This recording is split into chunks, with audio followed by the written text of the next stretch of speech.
Au nom d'Allah, le tout clément, le tout miséricordieux.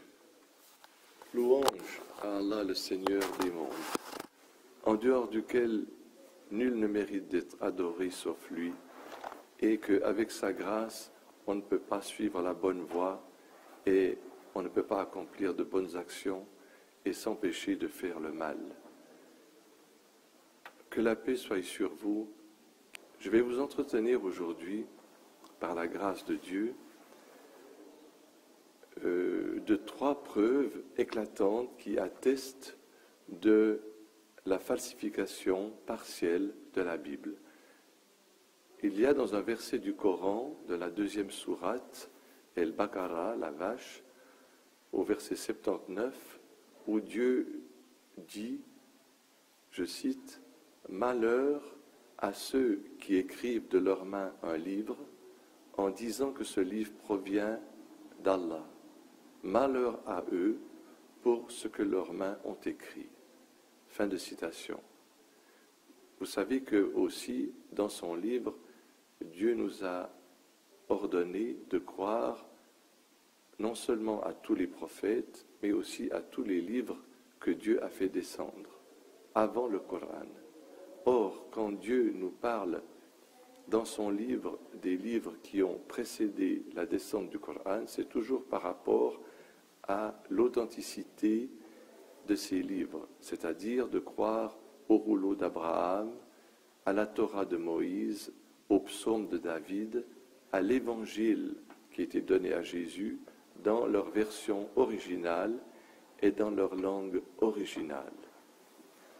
Avant de vous parler des origines de la Bible, je vais vous citer une preuve, la première, éclatante, que aucun homme ou femme doué de raison, doué d'intelligence, ne peut réfuter.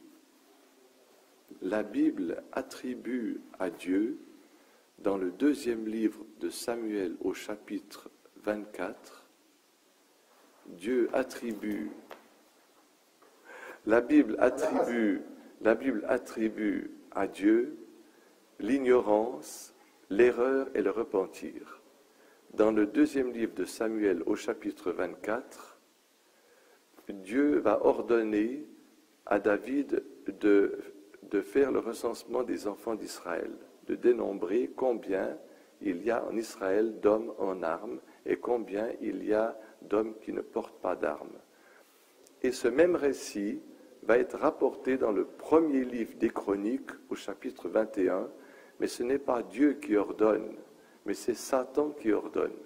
Donc dans un livre, c'est Dieu qui ordonne cela à David, et dans l'autre, c'est Satan qui lui ordonne de faire le dénombrement des enfants d'Israël.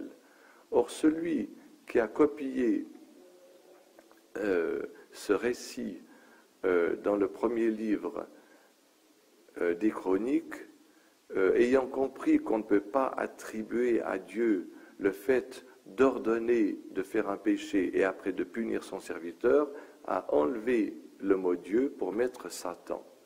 Donc vous voyez déjà, ce récit commence par une contradiction absolue. Dans l'une, c'est Satan qui ordonne, dans l'autre, c'est Dieu qui ordonne. Mais aussi, le chiffre du recensement n'est pas le même dans les 2 livres.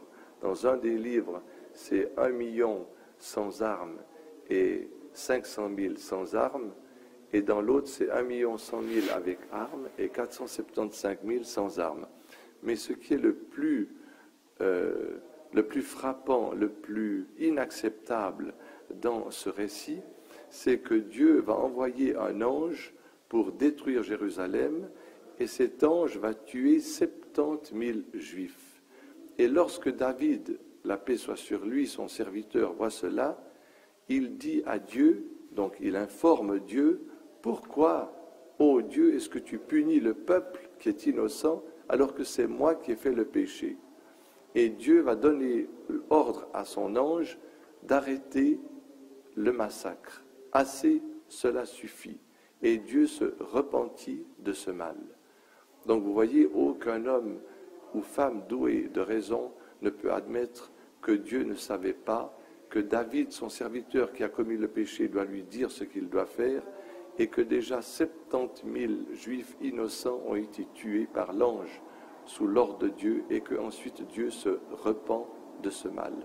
Donc c'est ce même récit rapporté dans deux livres différents de la Bible avec des contradictions et qui attribue à Dieu l'ignorance, l'erreur et le repentir est une preuve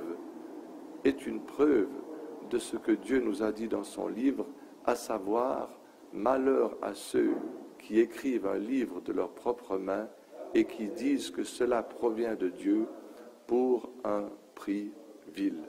Fin de citation. Allahu Akbar, Allahu Akbar.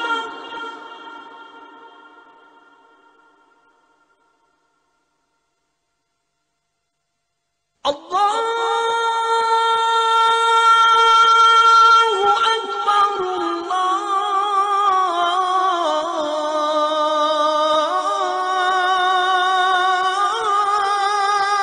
Akbar.